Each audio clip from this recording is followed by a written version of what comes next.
Good morning, darlings. And for those who are here this afternoon, good afternoon. We know me. I never stick to the script. That said, that even is about my real life. A week ago, what day was it? I think it was the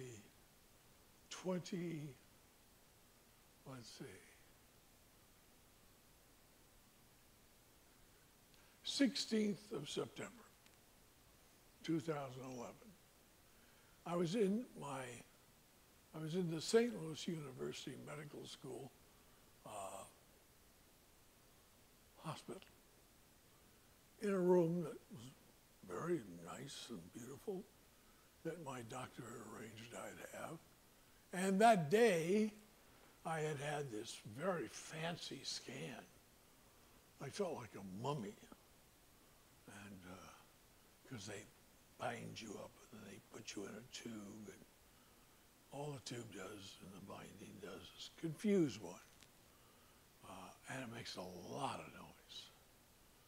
Anyway, I came out of it. They didn't put you to sleep. And my doctor looked at me and said two things. He said, the cancer you've got is not curable, and there's no such thing as chemo light. So that's a fantasy. And I looked at him, I said, you're serious, aren't you? He said, yeah. Okay. I swear to God. That's what I said, okay. And at that moment, this incredible peace came over me. I mean, I can't describe it. And I wasn't afraid. You know, everybody runs out of river like Huck Finn. Everybody. We all die. And you get to a certain age, and you sort of nod your head and say, I guess it's my turn. Furthermore, the best part of the deal is I realized something, that I could have a certain certainty in my life. I mean, and you see, I learned a long time ago the gift of acceptance. Yeah. See, I learned how to get my head around things that were challenging. I learned, excuse me, remember, those of you who had me a semester before, you know, I used to cough like hell. Well, the great cough chase was the reason we ended up here. And the joke is, it wasn't what had me, you know, nailed me. No. The cancer was totally different, which just shows to go you, don't be too certain. So, my son then shows up. And my son is very cool. He's 45. Occasionally he's a pain in the ass, but that's every son's right. And he said, well, Pop, you know what we're going to do? He's in the aviation business. I'm going to get my friends to give us a jet, and we're flying to California and look at the ocean. And I looked at him and I said, no way, Jose. He said, what do you mean? I said, you and I are going on an adventure. He said, we're going to get in my car. Excuse me. And we're going to drive to Omaha, where I grew up. And then we're going to drive to California, hang out with all our friends. And he said, wow, that's cool. And then he looked at me. He said, you sure? I said, of course. Think of the gift this is. We're getting to have this conversation that very few fathers and sons ever have. we're getting to be, our souls are going to be with each other in this moment. And we're going to be able to be naked with each other and tell the truth to each other. And I said, that's a gift. And 7 days later, I believe that even more strongly. So he said, yeah, that's cool. My doctor thought, wow, that's cool too. And then he said, well, what are you going to do about the medication? I said, I'm going on the natch. You know, no chemo. He said, well, you better see him. I said, okay, we'll see him. I mean, like I was suffering. Remember I told you about, you know, being able to discern, you know, critical thinking? That's really critical thinking. So I meet one oncologist, lovely man, looked like a movie star, and witty and cool and everything else. And he started selling me, you know, the snake oil of chemotherapy. And I just nodded my head. And then his boss came back Friday, and his boss was this lovely Chinese gentleman. And he was very sweet. He was very compassionate. And he made sure I understood that there were advantages to chemo. And I, you know, nodded my head. And then he made me laugh. He promised me 7 to 11 months with this new chemo. Of course, he did mention there was a downside. Guess what the downside was? I'd be dead within the first month. I thought that was absolutely silly. He said, well, your kidneys might blow up on you. I said, I really want that. I could have dialysis for 7 to 11 months. And so I turned to my doctor and I said, it's the natch, right? He said, it's the natch. I mean, you know.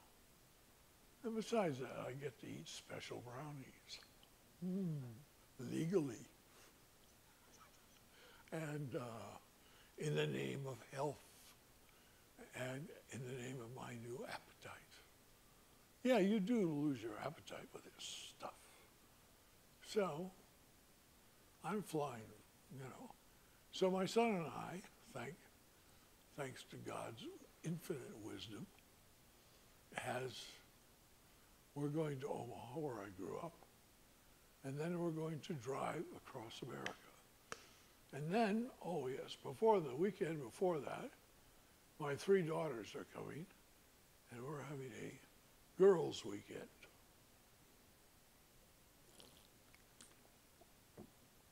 And they are so cool. See, each one of them was involved in this decision. This was not made independent of their input. I want to assure you. So what I have to say to each one of you is this. Sometimes in your lives, you're going to be presented with challenging opportunities. Opportunities that I consider to suffer. But you see, that's the only way we really get in touch with our lives. And sometimes in these opportunities, we discover how to really and truly communicate with the people who are really and truly important to us. You know, that doesn't happen just walking down the street singing a song. That's generally the result of some inspiration.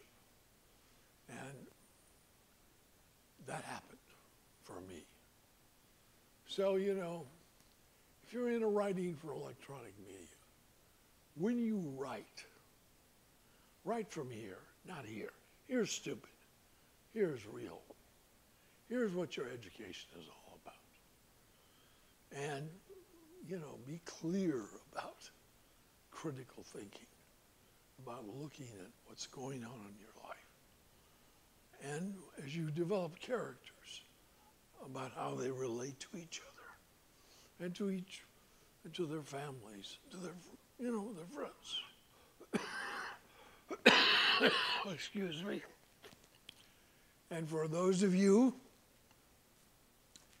in your capstones, write films that are about something. Don't write about some disball and his girlfriend who are splitting up because she wouldn't get rid of the tampons. No, don't do that. Write something that elevates you, that shows the world you care about the world and you care about each other. And then my wonderful David Brown and I, we have this great class, South Park and Family Guy. We almost gave Dr. Evans a heart attack when we brought this class to Dr. Weitzel, and she brought it to him. I mean, he thought every student should sign a release slip because we might corrupt them. Well, that was the whole idea. To corrupt their sort of talismanic, roped thinking. This was about telling them a university is a moral institution, and you should develop a sense of morality here and a judgments about how to make moral judgments. And South Park does that.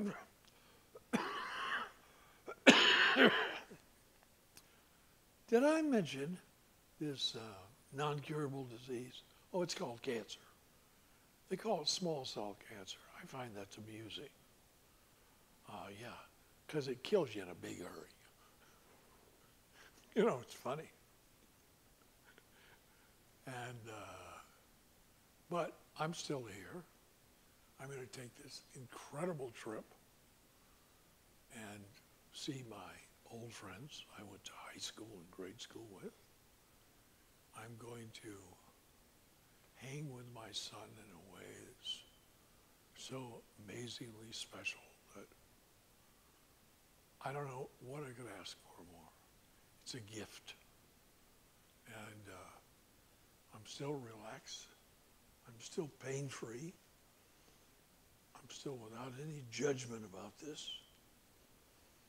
And I'm just cool. I mean, I can't think of any better way to celebrate my life by ending it as well as I've lived it. I will embrace the life I have in this moment as the life I have of truth. And you can't ask for much more. Or at least I couldn't. It's been great being at Lindenwood. Yes, Lindenwood's like every institution that ever existed. It's goofy at times. But I must say, I was surprised at the quality of my brothers and sisters on the faculty. They are good men and women.